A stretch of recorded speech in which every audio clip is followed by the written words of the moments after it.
अब आपको विस्तार से खबरें दिखाएंगे। बात करेंगे उत्तर प्रदेश की, जहां मऊ से एक हैरान करने वाला वीडियो सामने आया, जहां एक तेज रफ्तार ऑटो ने सड़क पर ऐसा कोहराम मचाया कि देखने वालों की भी सांसें फूल गई। ऑटो ड्राइवर की करतूत से कई लोग जख्मी भी हुए हैं।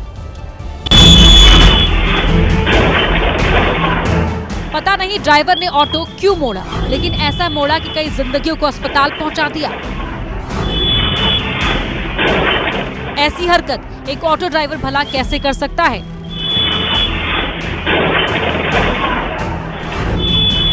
देखिए कैसे तेज रफ्तार ऑटो रॉन्ग साइड आया और गलत दिशा में आकर स्कूटी को जोरदार टक्कर मार दी।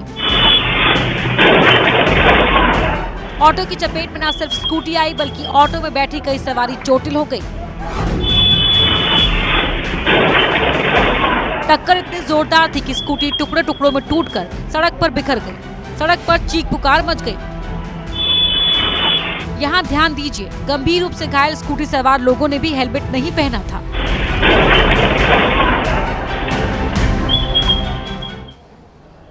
तमिलनाडु में चलते ट्रक को रोकने की कोशिश में एक मजदूर की जान चली गई। हादसा उस वक्त हुआ जब बिना ड्राइवर के ट्रक आगे बढ़ने लगा और मजदूर उसे रोकने की कोशिश कर रहा था, तभी यह हादसा हो गया। हादसा बचाने में बहुत बड़ा हादसा हो गया। जिम्मेदारी जान पर भारी पड़ गई। दो लोग डीसीएम को रोकने के लिए साथ में दौड़े, लेकिन हादसा बचा नहीं पाया। अचानक पता चला कि डीसीएम आगे बढ़ रही है। लोगों ने बुजुर्ग को रोकने को कहा, वो काम में लग गए। उसी समय एक युवक ब्रेक लगाने के लिए डीसीएम में जब तक चढ़ा और दूसरा जब तक पीछे जाकर डीसीएम को रोकता, डीसीएम ने आगे खड़े ट्रक में टक्कर मार दी।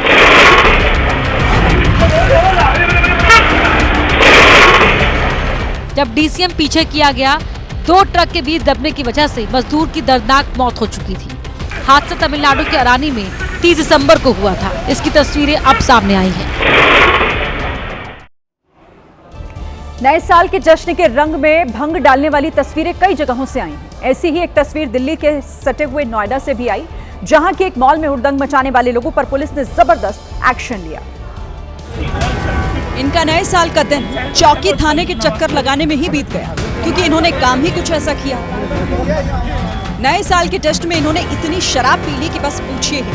ऐसे में इनकी अक्ल ठिकाने लगाने की जिम्मेदारी संभाली नोएडा पुलिस ने। इनकी हालत इस कदर बिगड़ चुकी थी कि इनको पकड़कर 2-4 पुलिसकर्मी एक साथ पकड़ कर ले गए। इस शराबी की हालत तो इतनी खराब हो गई कि चौकी के दरवाजे पर उसने अपने साथ साथ पुलिस वालों को भी गिरा दिया। अब इन जनाब को देखिए, इनकी हालत तो चलने लायक भी नहीं थी। इनको मॉल से बाहर निकालने के लिए बाकायदा व्हीलचेयर लाई गई। एक युवक व्हीलचेयर पर बैठकर पुलिसकर्मियों से बहस करता भी दिखाई दिया।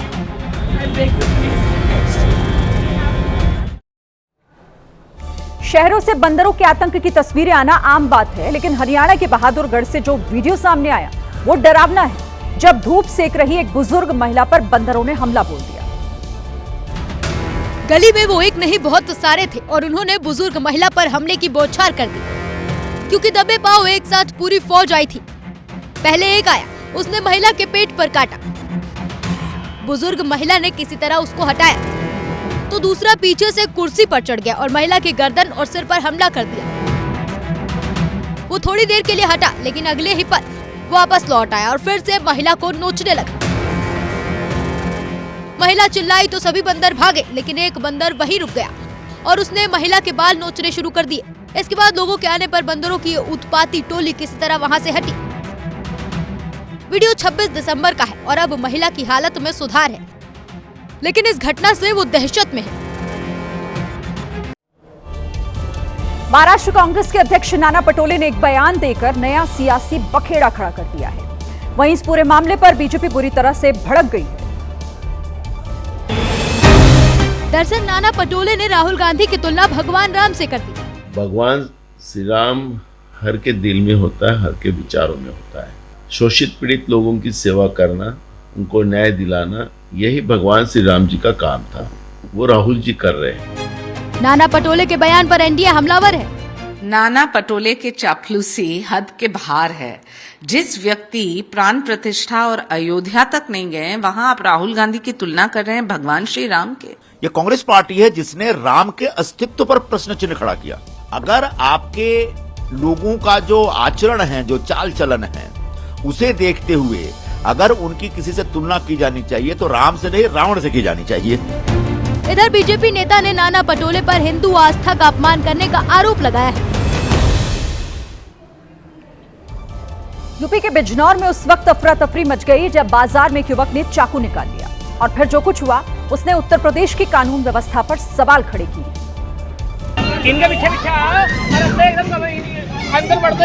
क्योंकि सिरफिरे युवक ने चाकू की नोक पर नाबालिग को बंधक बना लिया, युवती डर के मारे चिल्लाने लगी। बाजार में सबकी सांसें अटक गईं। बदमाश ने कैमरा बंद करने के लिए कहा। ओए बंद कर लो वीडियो। बाजार में कपड़े की सेल लगी थी, नाबालिग खरीदारी करने आई थी, तभी बदमाश ने युवती को दबोच लिया। घटना यूपी के बिजनौर के नजीबाबाद कस्बे की है। पुलिस को जैसे ही वारदात की खबर लगी, पुलिस मौके पर पहुंची और बदमाश को गिरफ्तार करके उसकी अकल ठिकाने लगा दी। हालांकि अभी ये साफ नहीं है कि युवक ने नाबालिग को बंधक क्यों बनाया था। सोशल मीडिया में राजस्थान के किशनगढ़ का एक वीडियो काफी तेजी से वायरल हो रहा है। तस्वीरों में राजस्थान पुलिस का एक सिपाही चाय की दुकान पर बैठे हुए एक युवक के बाल नोचता नजर आया।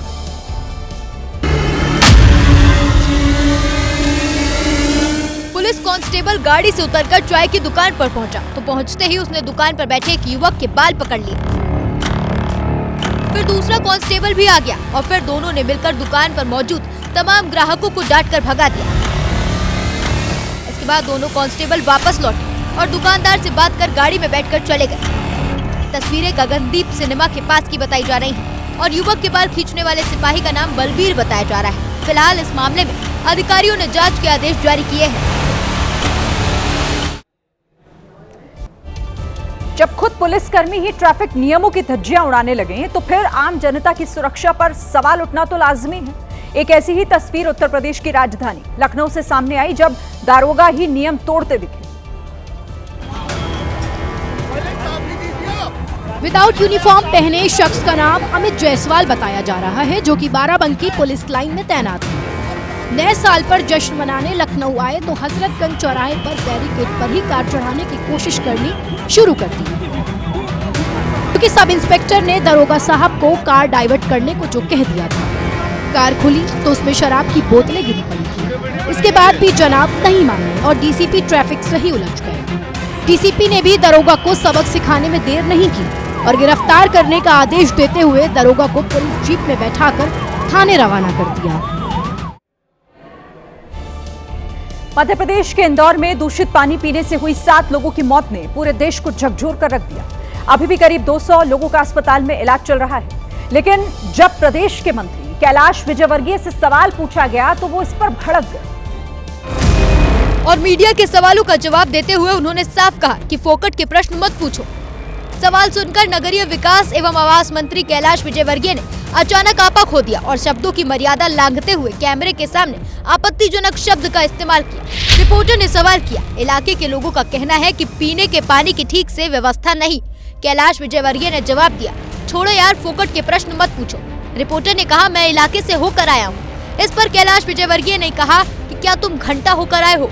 दूषित पानी पीने से 7 जिंदगियां खत्म हो गई। जिन्होंने अपनों को खोया वो सदमे में है, उनके घरों में मातम पसरा हुआ है, लेकिन जिनकी जिम्मेदारी लोगों तक साफ पानी पहुंचाने की है, उन्हें इससे जुड़ा सवाल पूछना भी गुनाह हो गया।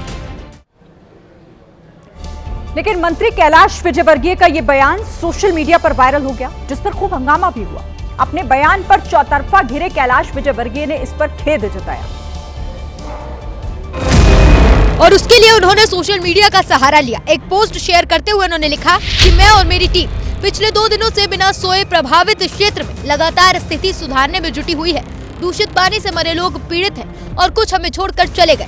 इस गहरे दुख की अवस्था में मीडिया के एक प्रश्न पर मेरे शब्द गलत निकल गए, इसके लिए मैं खेद प्रकट करता हूं। इस बीच कैलाश विजयवर्गीय के एक और बयान पर विवाद खड़ा हो गया। कैलाश विजयवर्गीय ने खुद माना कि जनप्रतिनिधि और नगर निगम के बीच समन्वय की कमी है, लेकिन जब उनसे समन्वय अधिकारी नियुक्त करने पर सवाल पूछा गया तो उन्होंने ऐसे हंसकर जवाब दिया जैसे किसी ने चुटकुला सुना दिया हो। सर क्या वो समन्वय आप बिठाएंगे क्या कैलाश विजयवर्गीय समन्वय का हमारा तो काम ही यही है। देखिए, इस बीच इंदौर में दूषित पानी पीने के बाद मरने वाले लोगों के परिवारों का गुस्सा बढ़ता जा रहा है। कैलाश विजयवर्गीय अब खुद पीड़ित परिवारों के घरों पर जाकर उन्हें सांत्वना देने में जुट गए हैं। लेकिन इस घटना के बाद लोगों में गुस्सा इस कदर है कि उन्होंने मंत्री जी के सामने ही उनका विरोध शुरू कर दिया। कल भी सीएम आए थे तो उनके चक्कर में उनको वहां से भगा दिया गया। कैलाश विजयवर्गीय अपने कार्यकर्ताओं के साथ एक पीड़ित परिवार के घर पहुंचे। वहां रोती बिलखती महिलाओं ने कैलाश विजयवर्गीय को वहां से चले जाने के लिए कह दिया।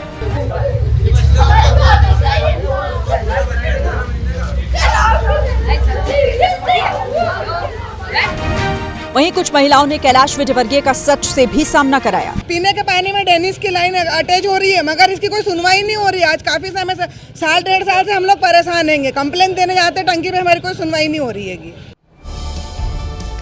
कैलाश विजयवर्गीय ने भले ही अपने बयान पर माफी मांग ली, लेकिन उनके इस बयान से मध्य प्रदेश की सियासत काफी गर्मा गई है। वहीं हाईकोर्ट ने भी सख्त रुख अपनाया और राज्य सरकार से कल तक स्टेटस रिपोर्ट देने के लिए कहा है। इंदौर के छावनी चौराहे पर कांग्रेस के कुछ कार्यकर्ताओं ने विजयवर्गीय के खिलाफ प्रदर्शन किया। कांग्रेस ने कैलाश विजयवर्गीय से इस्तीफे की मांग की। मंत्री को हटाना चाहिए, नहीं हटाना चाहिए, उनका इस्तीफा लेना चाहिए, नहीं लेना चाहिए। अखिलेश यादव ने भी कैलाश विजयवर्गीय पर हमला बोला। जब इससे सवाल भारतीय जनता पार्टी से किया गया तो भारतीय जनता पार्टी के लोग जवाब न दे करके किस तरह का व्यवहार कर रहे हैं। असदुद्दीन ओवैसी ने इस मामले को लेकर मोहन सरकार को आड़े हाथों लिया है। 2026 में हम विश्व गुरु के दावे करते हैं और गंदा पानी पीकर लोग मर जाते हैं। इधर शाहरुख खान की देशभक्ति पर एक बार फिर सवाल उठेंगे। इस बार आईपीएल में उनकी टीम केकेआर की तरफ से एक बांग्लादेशी खिलाड़ी को खरीदने पर बवाल मचा है। बांग्लादेश में हिंदुओं पर हो रहे अत्याचार के बीच वहां के बॉलर मुस्तफिजुर रहमान को केकेआर ने खरीदा, तो अब देश के कथावाचक और बीजेपी के नेता इस बात का विरोध कर रहे हैं। शाहरुख खान की टीम कोलकाता नाइट राइडर्स ने मुस्तफिजुर रहमान को 9 करोड़ 20 लाख में खरीदा। बांग्लादेश में हिंदुओं पर हो रहे अत्याचार के बीच मुस्तफिजुर रहमान के आईपीएल में शामिल होने पर शाहरुख खान को कथावाचक देवकी नंदन ठाकुर ने अल्टीमेटम दे दिया। अगर तुम्हें हिंदुओं से प्रेम है, अगर तुम्हें भारत से प्रेम है, तो मिस्टर केकेआर उस खिलाड़ी को, बांग्लादेश के खिलाड़ी को अपनी टीम से निकाल के बाहर करो। कथावाचक के बाद बीजेपी के नेता भी बोलने आए। उन्होंने तो शाहरुख को गद्दार तक कह दिया। शाहरुख खान जैसे गद्दार आज वहां के रहमान जैसे क्रिकेटरों को 9.5 करोड़ में खरीदने का काम कर रहे हैं। बीजेपी नेता संगीत सोम ने उस बांग्लादेशी खिलाड़ी को एयरपोर्ट से बाहर नहीं निकलने की धमकी तक दे दी। मैं गारंटी के साथ कहता हूं कि वो चाहे जिस खिलाड़ी को खरीद के ले आए, भारत में कदम नहीं रख पाएगा, एयरपोर्ट पार नहीं कर पाएगा। बांग्लादेशी खिलाड़ी के आईपीएल में खेलने पर अब शाहरुख की देशभक्ति पर सवाल उठने लगे हैं। हालांकि फैक्ट्स की अगर बात करें तो मुस्तफिजुर को आईपीएल में शामिल होने की इजाजत बीसीसीआई ने ही दी गई और केकेआर के अलावा बाकी टीमों ने भी उन्हें खरीदने के लिए बोली लगाई थी। आईपीएल 2026 में मुस्तफिजुर को खरीदने के लिए केकेआर से पहले चेन्नई और दिल्ली ने बोली लगाई। दोनों टीमों ने मुस्तफिजुर को खरीदने के लिए 20 बार रेट भी बढ़ाए और उसी बोली में 2 करोड़ के बेस प्राइस वाले मुस्तफिजुर को 9 करोड़ रुपए तक मिल गए। केकेआर ने जहां उनके लिए 10 बार बोली लगाई तो चेन्नई ने 18 बार और दिल्ली ने 9 बार बोली लगाई। अब जब मुस्तफिजुर को शामिल करने पर शाहरुख खान का विरोध हो रहा है तो विपक्ष ने बीसीसीआई पर सवाल उठा दिए। विपक्ष के नेता कह रहे हैं कि ये काम बीसीसीआई का है, वो बांग्लादेशी खिलाड़ियों को अलाउ करेंगे तो आईपीएल में तो उनकी बोली लगेगी। लेकिन जब तक बीसीसीआई कोई फैसला नहीं लेता है नीतिगत, तब तक आप कैसे किसी खिलाड़ी को रोक सकते हैं। इस विवाद में जय शाह का नाम भी सामने आया। विपक्ष ने कहा वो बीच में आएंगे तो सब सुलझ जाएगा। जय शाह कौन है? भारतीय जनता पार्टी के बड़े नेता के पुत्र हैं, तो ये सब उनको देखना चाहिए ना। उधर मुस्लिम धर्मगुरु मानते हैं शाहरुख के मुस्लिम होने की वजह से विवाद पैदा हुआ। जहां मुस्लिम नाम आ जाए विरोध बहुत आसान हो जाता है। शाहरुख खान मुस्लिम है, जो बांग्लादेश क्रिकेटर उन्होंने खरीदा है वो मुस्लिम है, तो विरोध तो बनता है। देखिए, एक बांग्लादेशी खिलाड़ी को खिलाने पर हो रहे बवाल के बीच अभी तक कोलकाता नाइट राइडर्स के मैनेजमेंट की ओर से कोई जवाब नहीं आया है। उधर महाराष्ट्र के अमरावती में धर्मांतरण के आरोप में 8 लोगों को गिरफ्तार कर लिया गया। हालांकि बाद में उन्हें जमानत मिल गई। आरोप है कि ये लोग ग्रामीणों पर ईसाई धर्म अपनाने का दबाव बना रहे थे। साथ ही धर्म बदलने के लिए पैसों का लालच दे रहे थे। सामने आए वीडियो में पादरी की ड्रेस पहने एक शख्स लोगों को ईसाई धर्म के बारे में उपदेश देता दिखाई दिया। ये गडरियों ने देखा, परमेश्वर को स्तुति किया, करता को दिया ना प्रभु जी आपको धन्यवाद, ऐसा बोल के स्तुति करते हुए लोग वापस। इतना ही नहीं, इस वीडियो में वो शख्स एक पैकेट में कुछ सामान लोगों को देता हुआ नजर आया। बजरंग दल के कार्यकर्ताओं ने इसकी शिकायत पुलिस से की, जिसके बाद 8 लोगों को अरेस्ट कर लिया गया। सभी आरोपियों को पुलिस ने कोर्ट में पेश किया, जहां से उन्हें जमानत मिल गई। और अब नए साल पर आपको हैरान कर देने वाली खबर। अमेरिका की एक स्टार्टअप कंपनी स्पेस से धरती पर सूरज की रोशनी भेजने का प्रोजेक्ट बना रही है, जिससे रात में भी दिन जैसा उजाला मिल सकेगा। आपको बताते हैं कैसे। देखिए, अंतरिक्ष में कई ऐसे सैटेलाइट भेजे जाएंगे जिनमें बड़े रिफ्लेक्टिव मिरर लगे होंगे। ये दर्पण सूरज की रोशनी को चुने हुए हिस्सों तक भेजेंगे। सैटेलाइट को लो अर्थ ऑर्बिट में स्थापित किया जाएगा, जिससे वो धरती के नजदीक रहकर रोशनी को रिफ्लेक्ट कर सके। इससे आपदा, रेस्क्यू और रिमोट ऑपरेशंस में भी मदद मिलेगी। डिफेंस और सिविल इंफ्रास्ट्रक्चर में इसका उपयोग किया जा सकेगा। इसका मकसद सोलर फार्म्स को रात में बिजली देना भी है। और अब नए साल पर देश भर में हो रहे धार्मिक पर्यटन पर बात करते हैं।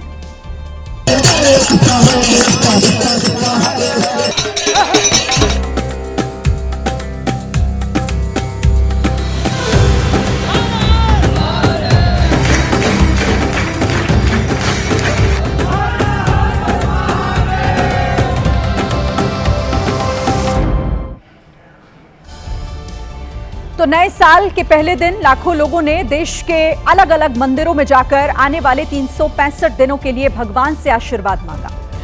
देखिए, इस साल ईश्वर की कृपा बनी रहे, इसके लिए लाखों लोग पहले दिन ही बड़ी संख्या में मंदिर पहुंचे।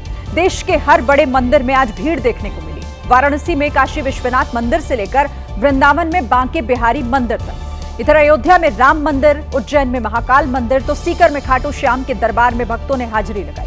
मंदिर जाने वालों में हर उम्र के लोग शामिल थे। वृंदावन की गलियों में इतने कृष्ण भक्त एक साथ आए कि कहीं कहीं पर तो गलियां पैक हो गई। न आगे जाने का रास्ता, न पीछे जाने का कोई चांस। मंदिर के अंदर लोग इतना सट कर खड़े थे कि वहां पैर रखने की जगह मिल जाए तो भी किस्मत की बात होगी। भक्तों की अपार भीड़ बनारस भी गई। पहले दिन काशी विश्वनाथ के दर्शन के लिए लाखों लोग आए। 5 साल से हर ज्योतिर्लिंग करते हैं, हम किसी क्लब में नहीं जाते।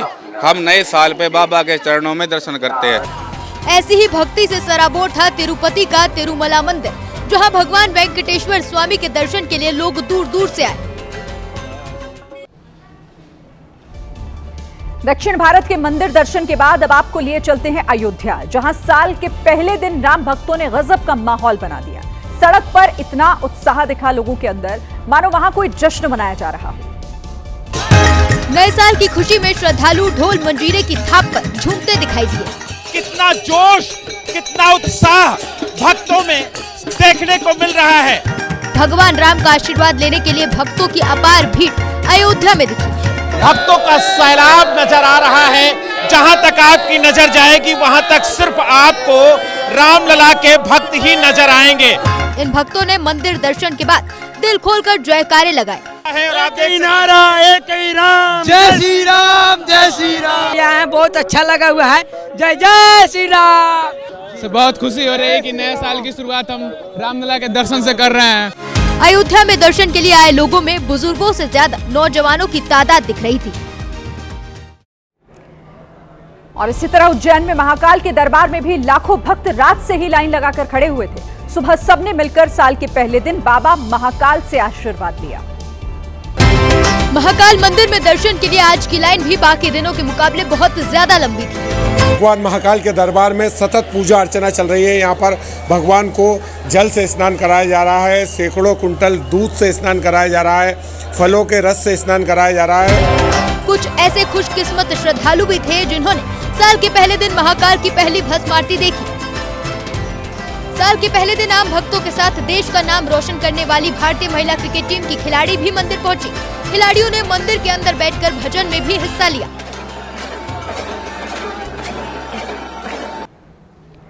देखिए, भक्तों की ये भीड़ कश्मीर से लेकर कन्याकुमारी तक देश के हर मंदिर में दिखाई दे रही है। 2026 के पहले सूर्योदय के मौके पर हजारों लोग कन्याकुमारी में पवित्र स्नान के लिए पहुंचे। 2026 में पहली बार जब सूरज की रोशनी धरती पर पड़ी, उस वक्त कन्याकुमारी में हजारों लोग उसके साक्षी बने। प्रयागराज में भी संगम पर पवित्र स्नान के लिए लोग ठंड के बीच ही घाट पर पहुंच गए थे। कड़ाके की ठंड से हरिद्वार में भी भक्तों का हौसला कम नहीं पड़ा। वहां भी हर की पौड़ी पर अच्छी खासी भीड़ रही। उधर मुंबई में साल की शुरुआत भगवान गणेश के आशीर्वाद के साथ हुई। मुंबई के सिद्धिविनायक मंदिर में हम मौजूद हैं और यहाँ बापा की तस्वीर अगर आपको सबसे पहले दिखाएं तो मनमोहक तौर पर उनको सजाया गया है। और इसी तरह जम्मू के कटरा में भी बारिश के बावजूद श्रद्धालु वैष्णो देवी मंदिर के दरबार में पहुंचे। जब माँ ने बुलाया तो बारिश नहीं देखी जाती है, बरसात हो या कोई ठंड हो, लेकिन अब आस्था है, श्रद्धा है माँ। यही नहीं, भीड़ राजस्थान के सीकर में खाटू श्याम में भी दिखी, जहां हाथ में गुलाब लिए लोग लंबी लंबी लाइनों में लगे थे। उत्तर प्रदेश में 2027 के विधानसभा चुनाव से पहले बाटी चोखा पॉलिटिक्स तेज हो गई है। बीजेपी के ब्राह्मण विधायकों की पार्टी के बाद अब समाजवादी पार्टी ने नए साल पर आज बाटी चोखा पार्टी का आयोजन किया। खास बात यह है कि समाजवादी पार्टी ने इस पार्टी में सभी वर्ग के नेताओं को निमंत्रण दिया था। एसपी मुख्यालय में आयोजित हुई बाटी चोखा पार्टी में खुद अखिलेश यादव भी शामिल हुए और 2027 में होने वाले चुनाव पर बाकायदा मंथन हुआ। हालांकि इस दौरान भी अखिलेश बीजेपी पर हमला करने से नहीं चूके। हम सब लोग मिलकर के खाते पीते हैं। अभी तो वो विधायक बैठे बैठे खा रहे थे, अगर वो कहीं सरकार के खिलाफ खड़े हो गए तो क्या होगा सरकार। इधर कांग्रेस कह रही है कि बाटी चोखे की पार्टी में कोई बुराई नहीं है। अगर समाजवादी पार्टी बाटी चोखा की दावत कर रही है तो बेहतर बात है। हम लोग भारतीय जनता पार्टी की तरीके से नहीं है कि कुछ ब्राह्मण विधायक आपस में मिल जाएं, कुछ सुदामा आपस में मिल जाएं तो उनको वार्निंग दे दी जाए। कुछ दिनों पहले बीजेपी के ब्राह्मण विधायकों ने बाटी चोखा भोज का आयोजन किया था, जिसके बाद यूपी बीजेपी अध्यक्ष ने बीजेपी के ब्राह्मण विधायकों को चेतावनी दी थी, अगर भविष्य में इस तरह की बैठक की तो अनुशासनात्मक कार्रवाई की जाएगी। भालू की दहशत से उत्तराखंड के गांव से लेकर शहर तक त्रस्त हैं। ताजा तस्वीर ऋषिकेश से आई, जहां के श्यामपुर गढ़ी के बताए जा रहे हैं वीडियो, और इस वीडियो में भालू 2 युवकों और गायों को दौड़ाता दिखाई दिया। भालू का डर कैसे घर घर फैल गया, उसको आप इन तस्वीरों को देखकर आसानी से समझ सकते हैं। उत्तराखंड की गली गली में इन भालुओं ने घुसपैठ कर ली। सीसीटीवी में कैद इन तस्वीरों को ध्यान से देखिए। 2 युवक गली से सड़क पर जाते दिखे, उनके पीछे 4 गाय भी चल रही थी, लेकिन जैसे ही वो सड़क पर पहुंचे उल्टे पांव वापस लौटे। गाय भी वहां से उल्टी भागी, क्योंकि सड़क से दौड़ता हुआ भालू गली में जा घुसा था। भालू ने जिस तेजी से युवक और गायों के पीछा किया, उसमें उसका आक्रामक मंसूबे साफ दिखाई दिए। भालू तो पीछा करते करते गांव के अंदर घुस गया। तभी उसी सड़क से एक कुत्ता भी भालू के पीछे आया, लेकिन थोड़ा सा आगे बढ़ने के बाद वो भी वापस लौट गया। इन तस्वीरों के सामने आने के बाद पूरे इलाके में भालू का डर पहले से और ज्यादा बढ़ गया है। पश्चिम बंगाल में अगले साल विधानसभा के चुनाव होने हैं और कई सालों से बंगाल का किला फतेह करने के सपना संजो रही बीजेपी इस बार जोरदार वापसी का दावा कर रही है। इस बार मिशन बंगाल की कमान खुद गृह मंत्री अमित शाह ने संभाली है। जीत का रास्ता कहां से होकर गुजरता है और चुनाव में क्या टारगेट होगा, अमित शाह ने सब कुछ सेट कर लिया। अमित शाह ने कार्यकर्ताओं को संबोधित करते हुए कहा कि दिल पर लिख लीजिए, इस बार हमारी सरकार बनकर रहेगी। तुष्टीकरण के खिलाफ आक्रोश ही बीजेपी के लिए मौका है। सभी बीजेपी विधायक एक हफ्ते में 4 दिन अपने क्षेत्र में रहे। यही नहीं, सांसद पूर्व सांसद भी अपने इलाके में सक्रिय रहे, क्योंकि हमारा जनसंपर्क ही हमारी जीत का आधार बनेगा। कोलकाता की 28 सीट में से 20 सीट हमें जीतनी है। इधर टीएमसी ने शाह के दौरे पर तंज कसा। जितने एमपी एमएलए से अमित शाह जी भाजपा का मीटिंग किया है, उसमें आधा तो एक्स एमएलए बन जाएंगे 2026 में, और जो एमपी वहां पर थे वो एक्स एमपी बन जाएंगे 2029 में। यहां पर आज भाजपा 30 क्रॉस करने का जगह पे नहीं है। अमित शाह 3 दिन के दौरे पर बंगाल गए थे। इस दौरान उन्होंने कालीबाड़ी मंदिर में दर्शन और पूजा अर्चना भी की। बड़ी खबर आपको बता दें, बांग्लादेश में एक और हिंदू व्यापारी पर हमला हुआ है। शरीयतपुर में व्यापारी पर चाकू से जानलेवा हमला किया गया। हिंदू व्यापारी को जिंदा जलाने की कोशिश भी की गई। पेट्रोल डालकर जिंदा जलाने की कोशिश हुई। गंभीर हालत में अस्पताल में एडमिट कराया गया है। तो बांग्लादेश में हिंदू व्यापारी को जिंदा जलाने की कोशिश हुई है।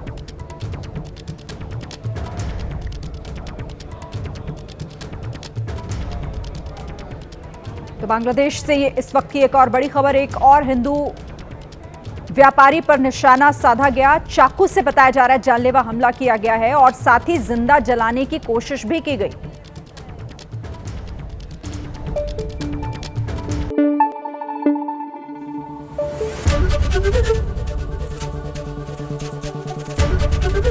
एबीपी न्यूज आपको रखे आगे।